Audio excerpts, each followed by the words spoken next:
Katzcradul here. This morning I am going to can some butter. I need to make some room in my freezer. I buy butter when it's on sale. I try never to pay more than about $2 a pound for it. And I just stock it up, and when I get enough of it to make it worth my time to can, then that's what I do. Anyway, my freezer's full, so I've got to get some butter out of there. I went and got out of my stash a case of half-pint jars. You can see them. They're labeled down here, half-pint. That's what I like to can butter in, because I don't like to open up any more than that at a time. You certainly can put it in bigger jars if you like. What I want to do is give you a little tip now about how I open my case of canning jars, and I know that sounds really silly because anybody can tear some plastic off, but I like to store my jars back in the case that they came in, and if I just take the plastic off this way, running my scissors around just at the top of the case like this, and you can see what I'm doing here. It's very, very easy if you've got nice sharp shears. I'm just cutting that plastic off. So now I've got this little plastic lid that's just going to come right off of my jars. The good thing about that is I like to store my jars back in this case. It's the safest place for them because, one, it's cushioned on the sides by the cardboard. It's got the dividers in between that keep them from knocking together. You don't hear any glass hitting. And the other thing is, once I've done this, just cut the top off, then my bottom is completely sealed in plastic. If anything were, and there's no seams in this plastic other than up on the sides, if any of these jars were to leak, it would offer me a degree of protection on my shelves or under the bed, on the carpet, wherever I'm storing my food. So I like to keep that plastic intact on the case. What I'm going to do is I'm going to take the rings and the lids off these jars, and I'm going to put them in boiling water for 20 minutes. Now, there are tons of videos out there on how to can butter, and most of them say that you wash your jars, you put them on a cookie sheet, you sterilize them in the oven. The great thing about YouTube is, and all the videos that we can watch, is we can agree to disagree. I do not like sterilizing jars that way. New jars I wouldn't be so concerned about, but if I were using old jars and there happened to be a bit of food that I had left in the jar or on the ring or something, and I just washed them and sterilized them in the oven that way, there's very little chance of that piece of food breaking loose and washing away in the oven. In fact, there's no chance of it. If I submerge these in boiling water for 20 minutes, I am really certain that they are sterilized.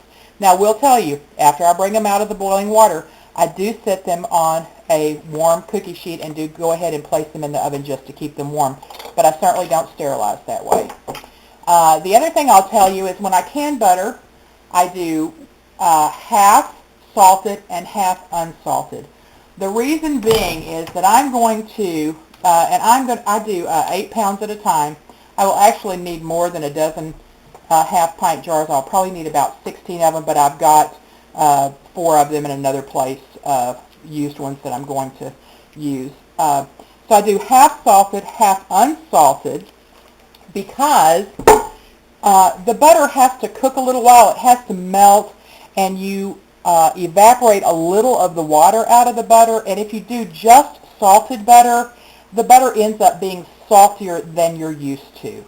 So I do half salted, half unsalted. I try as much as I can not to touch that butter because I want to keep this operation as sterile as I possibly can.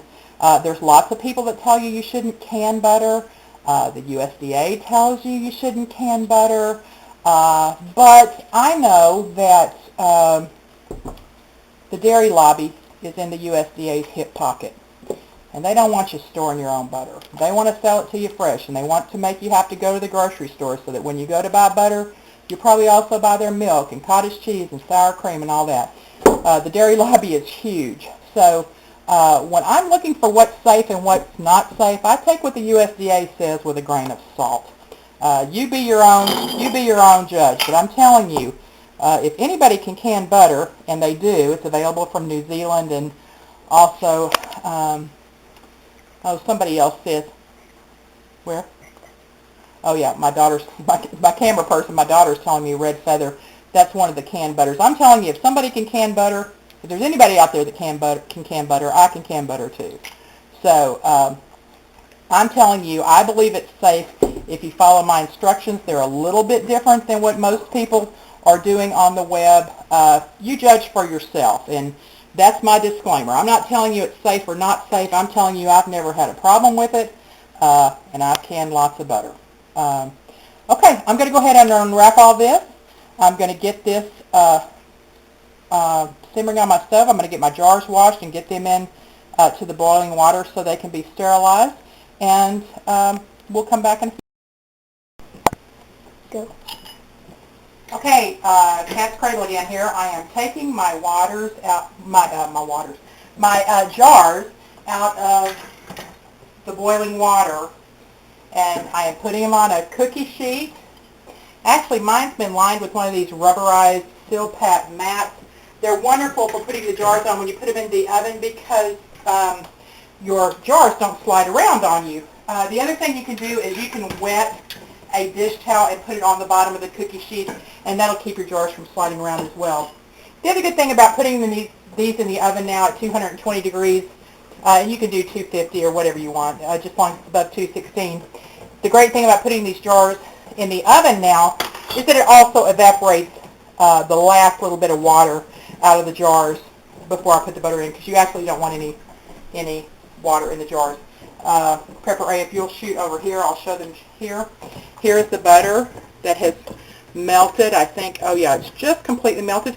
A little bit of foam comes up to the top, and I'll probably skim just a little bitty bit of that off.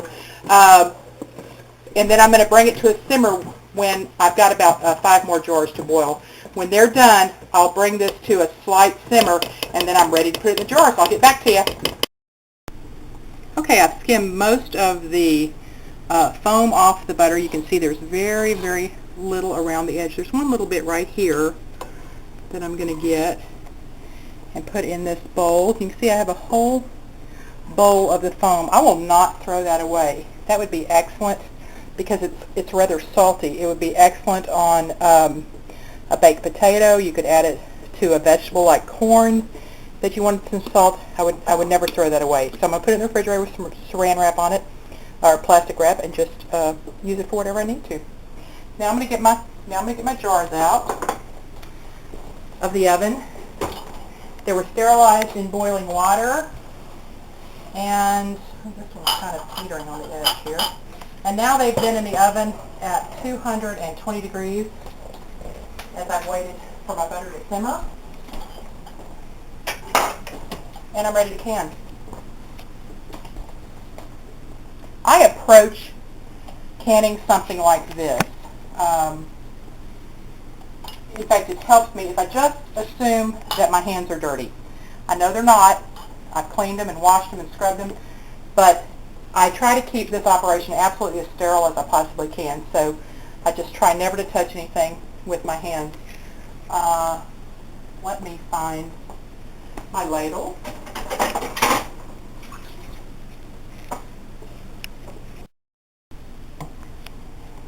If you've never made a YouTube video, you have no idea how difficult it is to remember absolutely everything you need to have, every piece of equipment you need to have in order to demonstrate a particular skill. I forgot to set the ladle out, so I had to find that. You can see that I'm gently stirring the butter. I'm trying to pull the milk solids off of the bottom. I do not want to can ghee. I'm not interested in that. I want the whole butter, just like I'm used to. So I'm stirring the milk solids off the bottom in with the clarified butter, which rises to the top. I'm also going to get a little, stay over there, Prepper A. I'm going to get a little saucer that will help me bring my ladle over to my jars so that I do not drip. So every time I'm going to go down to the bottom and just stir slightly so that I'm getting a good mixture there. And I'm going up to the 1-inch line, which means I'm going to stop at the first ring of that little jar. So I give it plenty of room to expand in that pressure canner. Okay? And I'm going to carefully move this, the little funnel. That really does help you keep from getting the rim of your jar so dirty. But I will tell you, you'll see me clean that rim in just a minute. When you're canning meat or butter, you really need to clean the rim of that jar to ensure that there's no fat there, because I'm telling you, fat is your enemy when you're wanting your jars to seal. I'm going to go ahead and fill these jars, and I'll bring you back in when I'm putting the bands and seals on. Alright, I have all the jars filled with the melted butter, and now I have 2 paper towels that are slightly dampened. It's probably going to take 2 to get all these done, and I'm going to carefully wipe the rim of each jar.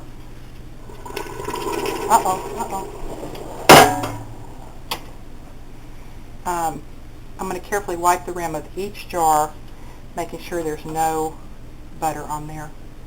And then what I'm going to do is I'm going to take, there was a little butter on that one, so I'm going to go over it again.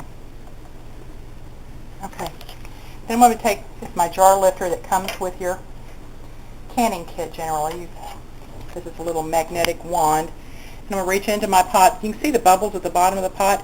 This isn't boiling. These are my seals, my rubber seals. It's not boiling. There's just a few bubbles down there. And I'm going to pick up one. Being careful just to pick up one because it's so easy to pick up 2. I'm going to shake any of the water off. And the prepper's wife did this, and I think it's an excellent idea. It keeps you from having to touch your seals. Is just drop that over that sealing wand, and that way you don't have to touch that band at all. You want to be sure to get this on straight. There you go. That's one. Tighten it and back off just a little. Go get another one. Shake the water off. Well, that one's not going to work, so that one has to be rewashed because it slipped into the butter. And I'm going to wipe this again to be sure none of it bounced up there. Okay, I'm going to try again. Here I go. Shake the water off. A little more carefully put that on there. I'm going to move that to the center. Flip the band over while I'm holding it. I'm going to do the rest of them, and then I'll come back. Okay, all the jars have been filled. The seals and the bands are on. You can see when you look at this, especially with the light shining through it, where the milk solids have settled to the bottom and the clarified butter has risen to the top. I'll show you what to do about that after we're through processing. Here's where my process differs from how other YouTubers do it. I load my jars into the pressure canner. In my opinion, butter is a fat and it has protein in it. And I think it should be processed just exactly like we process meat. In a pressure canner, for my elevation, 10 pounds of pressure. Typically when you can meat, you do quarts for 90 minutes at 10 pounds of pressure and pints for 70 minutes. I'm going to choose a happy medium here. These are little half pints. I'm going to process them at 10 pounds of pressure for 60 minutes. And then I am not going to be worried at all that there is any bacteria in that jar.